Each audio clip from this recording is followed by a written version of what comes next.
Assalamualaikum warahmatullahi wabarakatuh. Kami di sini akan membahas bab tentang sistem informasi sumber daya informasi pendekatan sistem. Adapun nama kelompok kami, yang pertama Nur Laili Fitria dan yang kedua Muslimatul Hanifah. Pada bab ini kami akan membahas 6 subbab. Yang pertama, sistem informasi sumber daya informasi pendekatan sistem. Yang kedua, model sistem informasi sumber daya informasi. Yang ketiga, piranti keras. Yang empat, alat-alat komputasi pribadi. Yang kelima, komunikasi. Dan yang keenam, jenis-jenis jaringan. Sistem informasi sumber daya informasi adalah sistem yang menyediakan informasi mengenai sumber daya informasi perusahaan pada para pemakai di seluruh perusahaan. Setiap orang di dalam perusahaan yang berperan apapun dalam bertanggung jawab atas manajemen informasi. Namun, yang paling bertanggung jawab terhadap manajemen informasi adalah CEO. CEO itu seorang yang memiliki manajemen informasi sebagai pekerjaan purna waktunya. CEO merupakan orang yang komit, eksekutif, dan bekerja sama dengan para eksekutif lain dalam perencanaan strategis. Rencana bisnis strategis menyatukan informasi sebagai sumber daya yang perlu digunakan untuk mendapatkan keuntungan kompetitif yang didukung oleh suatu rencana strategis untuk sumber daya informasi. Model sistem informasi sumber daya informasi. Di sini ada dua. Yang pertama, subsistem input. Subsistem tersebut menyediakan data akuntansi, melakukan proyek-proyek riset khusus, dan mengumpulkan informasi dari elemen-elemen di lingkungan perusahaan, meliputi pemerintah, pemasok, serikat pekerja, masyarakat global, pelanggan, serta pesaing. Yang kedua, subsistem output. Subsistem ini mencerminkan 4 kategori dasar sumber daya informasi, seperti perangkat keras, perangkat lunak, sumber daya manusia, dan data serta informasi. Pemakai IRIS sebagai besar pemakai output adalah CEO dan para manajer jasa informasi. Piranti keras. Komputer memiliki bermacam-macam kecepatan dan harga, namun semua memiliki fitur-fitur yang umum. Fitur-fitur yang menjadi perhatian ialah prosesor, memori, kapasitas penyimpanan, dan alat input serta output. Semua komputer untuk tujuan umum memiliki jenis-jenis komponen yang sama, yakni komponen yang lebih besar memiliki komponen yang lebih banyak dan lebih cepat dari komputer mikro. Yang pertama ada prosesor. Prosesor atau disebut juga sebagai unit pemrosesan ialah tempat di mana pemrosesan data dilakukan. Kecepatan prosesor dan ukuran watt bersama-sama bergabung untuk meningkatkan kekuatan komputasi. Yang kedua ada memori. Memori ialah istilah genetik bagi tempat penyimpanan data dalam komputer. Memori biasanya disebut sebagai RAM, Random Access Memory. Memori berfungsi sebagai tempat penyimpanan data sementara. Ruang penyimpanan. Ruang penyimpanan untuk komputer muncul dan banyak bentuk media yang berbeda, memiliki karakteristik yang berbeda yang menjadikan lebih sesuai untuk tugas-tugas tertentu. Ruang penyimpanan ini ada dua, ruang penyimpanan tetap dan ruang penyimpanan yang dapat dilepas. Ruang penyimpanan tetap ini biasanya terpasang secara permanen, contohnya hard drive komputer. Dan penyimpanan yang dapat dilepas ini bisa dipindah langsung ke komputer lain, contohnya flash disk atau USB. Yang keempat ada alat-alat input serta output. Alat-alat input ini mengacu pada input yang diisi oleh seseorang, seperti mengetik sebuah keyboard, menekan mouse, menyentuh monitor, dan sebagainya. Input yang diterima dari manusia sangat penting karena memberikan sesuatu mekanisme langsung bagi pengguna untuk mengendalikan komputer. Alat-alat output ini, ada dua alat output yang paling dikenal, ialah layar komputer atau sering disebut monitor dan printer. Piranti lunak. Software atau perangkat lunak adalah program komputer yang berfungsi sebagai sarana interaksi penghubung atau pengguna user dan perangkat keras hardware. Terdapat dua jenis perangkat lunak, peranti lunak sistem dan aplikasi. Peranti lunak sistem dibutuhkan untuk menggunakan komputer-komputer, sedangkan piranti lunak aplikasi memproses data pengguna. Piranti lunak aplikasi dapat diperoleh dalam bentuk siap pakai atau disebut sesuai pesanan untuk pengguna tertentu. Piranti lunak sistem adalah yang disebut juga piranti lunak sistem operasi, menjalankan tugas-tugas mendasar yang dibutuhkan oleh suatu pengguna dari satu komputer tertentu. Sistem operasi mengelola proses-proses komputer dan berfungsi sebagai suatu antarmuka yang menghubungkan pengguna, piranti lunak aplikasi, dan piranti keras. Piranti lunak aplikasi, di sini ada 4 macam. Yang pertama, piranti lunak siap pakai.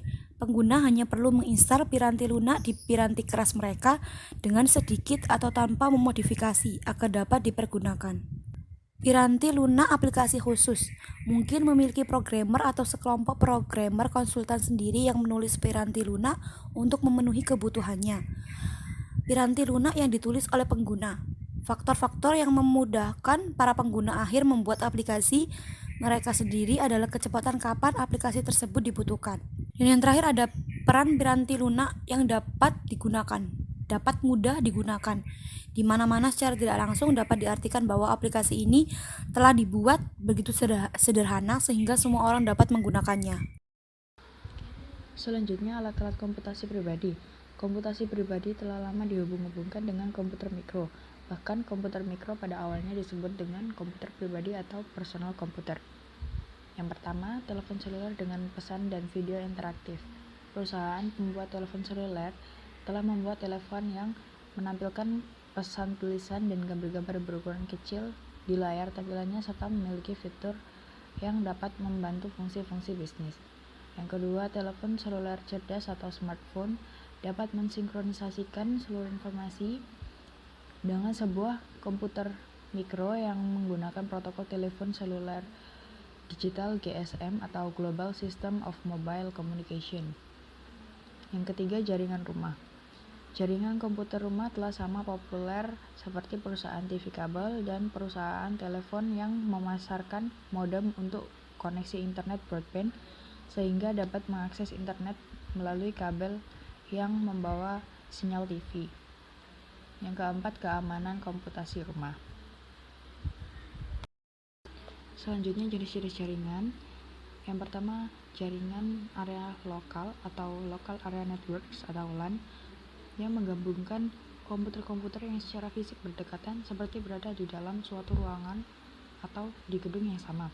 Yang kedua, jaringan area metropolitan atau Metropolitan Area Networks atau MAN yang menghubungkan seluruh suite di dalam gedung atau seluruh departemen. Yang ketiga, jaringan area luas atau Wide Area Network atau WAN digunakan untuk menghubungkan komputer-komputer dan alat lainnya ketika jaraknya melebihi batas LAN dan MAN. Yang keempat ada internet dan extranet. Internet merupakan sekumpulan jaringan yang dapat disatukan bersama. Jika terdapat satu LAN di satu suite kantor dan LAN di satu suite kantor lainnya, Anda dapat menggabungkan keduanya sehingga menciptakan suatu internet. Selanjutnya, extranet. Beberapa pengguna dalam suatu jaringan yang memiliki otorisasi bisa jadi berada di luar batas perusahaan. Koneksi ke pengguna di luar perusahaan kemungkinan besar akan dapat dilakukan dengan menggunakan internet. Ketika intranet diperluas untuk mencakup pengguna-pengguna di luar perusahaan, maka itu disebut sebagai extranet. Yang kelima, jaringan tanpa kabel merupakan suatu solusi terhadap komunikasi yang tidak bisa dilakukan dengan jaringan yang menggunakan kabel. Yang terakhir, komunikasi. Pertama ada koneksi publik. Protokol untuk sistem telepon publik dirancang untuk memenuhi kriteria minimum transmisi suara, transmisi analog bermutu rendah, dan kualitas yang dibutuhkan untuk komunikasi data secara signifikan lebih rendah dari yang dibutuhkan untuk transmisi data komputer. Yang kedua, saluran pribadi atau private line merupakan suatu sirkuit yang selalu terbuka untuk lalu lintas data komunikasi seseorang. Yang ketiga, jaringan pribadi maya atau virtual private networks. Saluran pribadi lebih mahal biayanya jika dibandingkan dengan koneksi internet. Saluran pribadi lebih aman karena data organisasi adalah satu-satunya data yang berada pada saluran komunikasi. Yang keempat, komunikasi jaringan. Piranti lunak tunneling hanya menciptakan seperangkat lokasi perantara peralatan telepon yang akan menyelenggarakan transfer komunikasi data tertentu. Privasi tetap dijaga karena tunnel tersebut tidak dibuat kecuali jika komputer pengirim dan penerima saling konfirmasi kebenaran masing-masing. Yang kelima, protokol untuk komunikasi komputer. Komputer pada awalnya tidak dirancang untuk berbagi data dengan komputer lain dan hanya dengan terminal-terminal. Yang terminal tersebut merupakan suatu alat yang tidak memiliki ruang penyimpanan atau prosesor. Terminal hanya menyediakan alat memasukkan dan menampilkan data bagi komputer.